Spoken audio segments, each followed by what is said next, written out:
Hello guys. So, saan pang first location nyo, ma'am? So ayun mga guys, tapos na tayo sa gown at magpapalit na tayo ng high fashion at pakikipalit ako dito. Pwede po.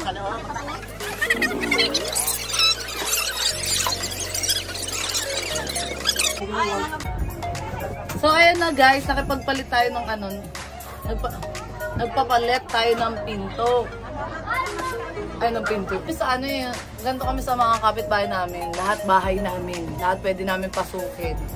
Dahil isa lang kami at isa lang mga makikita namin araw-araw dami. So, ito, haling ano to, Ate Abby ata to. So much Ate Rod, dahil minamantikaan niya ako.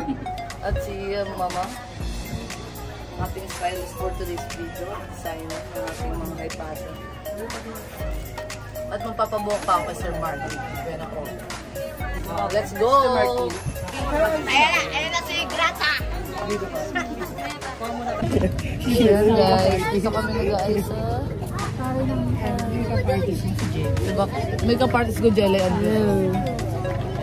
ito yung ulam namin, pengi naman. Ulam review, alam mo na yung ulam ng kapitbahay. Inaamoy mo na kagad. Kailan ka nanood dati? Kanina! Nagkakabungan, di ba? Namamos pa ako. Anong oras yun? 3:20, oh. 3:20, mahusay si ate. Okay, laban! On the set! Go! Ingat lang na. 1, 2, 3. 1, 2, 3. Ito. 1, 2, 3.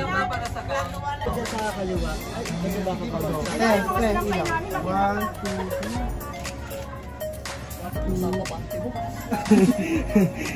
Last one. 1, 2, 3. Yan.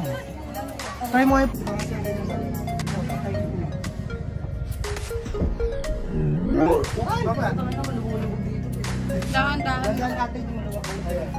Okay, tapos na tayo sa dala. Thank you at dito ako nag-birthday. At nakiusap din ako na baka kung pwede ako mag-photoshoot dito. At sobrang saya nila at nakita nila ulit ako dahil ang tagal ko bago ako nakauwi eh. Dito ako galing. I'm from Angono, Rizal, from the art capital of the Philippines. Ay, walang problema. Ako sinashowcase ko nga po kung ano meron tayo eh. Diba? Dito din po ako galing. Kaya babalik-babalikan ko to. At meron, nandiyan pa rin yung bahay namin. Dito lang kami sa Rainbow.